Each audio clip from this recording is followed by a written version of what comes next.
Star জলসায় আসতে চলেছে নতুন ধারাবাহিক রাধা মাধব। এই নতুন ধারাবাহিকটি কোন প্রোডাকশনের আন্ডারে আসছে, আর এই নতুন ধারাবাহিকে প্রধান নায়ক নায়িকার ভূমিকায় কারা অভিনয় করছেন, এই সব কিছু জানার জন্য তো দর্শকরা খুবই এক্সাইটেড। আর এই নতুন ধারাবাহিকটি নিয়েও দর্শকরা খুবই এক্সাইটেড।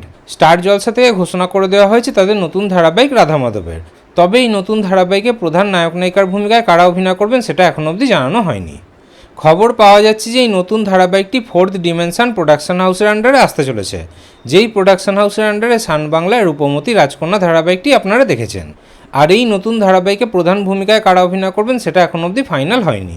তবে অনেক দর্শকরা বলছে যে কৃষ্ণর ভূমিকাতে অভিনেতা সুব্রজিৎ সাহাকে ভালো মানাবে। ওদিকে অনেক দর্শকরা বলছে যে দিব্যজ্যোতি দত্ত অথবা রোহান ভট্টাচার্যকেও ভালো মানাবে।